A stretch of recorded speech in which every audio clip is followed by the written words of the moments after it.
2 years, too long. It's been 2 years since October 7th, 2023, but the genocide in Gaza didn't start that day. It's part of over 77 years of occupation, apartheid, and erasure by Israel. Since October 7th, Gaza has faced endless violence, displacement, and deprivation by the Israeli military and government. In those first days, Western media, celebrities, and governments rushed to stand with Israel, to support Israel's right to defend itself and to defend democracy. But what they truly endorsed was a supremacist ethno-state unleashed to commit full-blown genocide in the name of self-defense. An investigation by Israeli newspaper Haaretz, later covered by the New York Times, revealed that Israel was aware of a detailed Hamas attack plan more than a year before October 7th. An internal IDF document from September 2023 even outlined the exact routes and number of hostages Hamas planned to take, yet the warnings were ignored.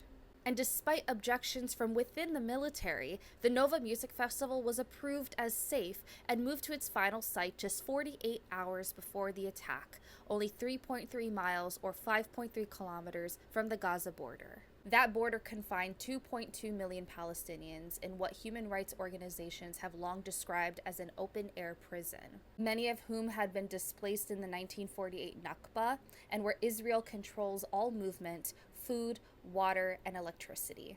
The IDF gave the green light for the music festival to continue, but the skeleton crew of soldiers were never told about the potential security risks. Then, when it all went down, Israel invoked the Hannibal Directive, a military order originally designed to prevent the capture of soldiers by authorizing lethal force against them to avoid prisoner of war situations. It was never meant to be used against civilians, but on October 7th, it was deployed in civilian areas, including the music festival and nearby neighborhoods. Israeli News 12 and Haaretz later confirmed through video evidence and eyewitnesses that IDF forces set fire to Israeli homes and vehicles, allegedly to stop Hamas fighters, though no militants were found afterwards. And what followed in Gaza was not self-defense, it is genocide. A systematic campaign to erase the Palestinian people, which Israel has been trying to do over the past 7 decades. Mass killings, starvation, the destruction of hospitals, schools, homes, mosques, churches, more than 270 journalists, over 1,500 health workers, and 562 aid workers massacred. In 2024, The Lancet confirmed Gaza's death toll was drastically undercounted, estimating the true losses in the hundreds of thousands, most of them women, children, and the elderly. This year, a Harvard Dataverse study found that Israel has disappeared nearly 400,000 Palestinians, half of them children. Many are presumed dead underneath the rubble. For 2 years, the United States has funded this genocide, both under Biden and Harris and Trump and Vance. They have vetoed 6 UN Security Council ceasefire resolutions. They have defunded UNRWA, the UN agency providing food, education, and medical aid to millions of Palestinian refugees across Gaza and the region,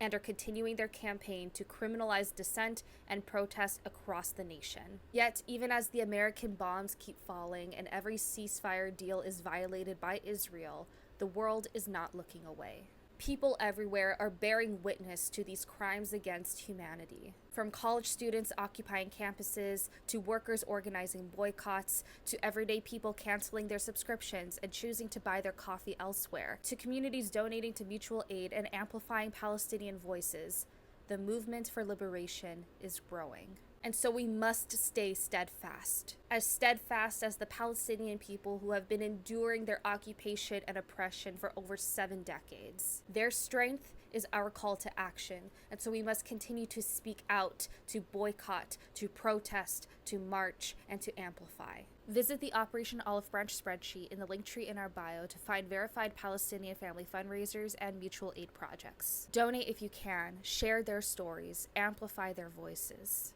2 years later, the fight for Gaza's survival is still the fight for justice, for every occupied people, for every silenced voice, for every stolen lives. Resistance to occupation is never terrorism. As always, free Palestine.